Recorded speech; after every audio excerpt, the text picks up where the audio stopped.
up to n terms. ஏன்னா அவங்களே கொடுத்துருக்காங்க sum to n termsனு கொடுத்துருக்காங்க. So n terms.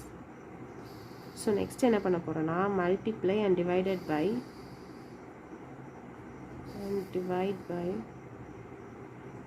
9.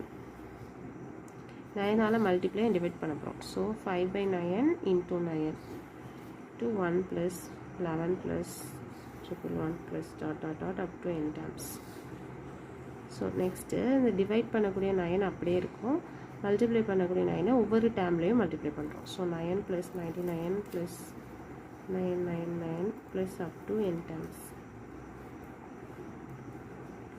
So next இந்த டேர்மை எப்படி ஸ்ப்ளிட் பண்ண போகிறோன்னா 5/9 அப்படியே வச்சுக்கலாம். 9 எப்படி எழுதிக்கலாம் 10 minus 1 plus 99 100 minus 1 plus 999 1000 minus 1 plus up to n terms. Okay next ஸ்டெப்பில் 5/9 அப்படியே இருக்கட்டு. நெக்ஸ்ட்டு இந்த 10 plus 100 plus 1000 plus up to n terms. இது ஒரு ஸ்டெப் மைனஸ் இதில் ஃபஸ்ட் டேர்மை ஃபஸ்ட் எழுதிட்டோம். நெக்ஸ்ட் செகண்ட் டேர்ம் எல்லாத்துலேயுமே காமனாக 1 இருக்குது. So 1 + 1 + up to n terms, அதுவும் n terms வரைக்கும் வரும். ஸோ எழுதியாச்சு. ஸோ நெக்ஸ்ட்டு 5/9 10 ப்ளஸ் இது 10 ஸ்கொயர், நெக்ஸ்ட் இது 10 க்யூப் எழுதிடலாம் plus up to n terms minus இது மொத்தமாக என்னென்ன எழுதிடலாம். நெக்ஸ்ட்டு இந்த டேர்முக்கு மட்டும் நம்ம அந்த ஃபார்முலா அப்ளை பண்ண போகிறோம். இப்போ இதுக்கு ஃபார்முலா அப்ளை பண்ணோம்னா இதில் ஃபஸ்ட்டு நமக்கு a value 10, r value common ratio value என்ன வரும் 10 square divided by 10 which is also 10.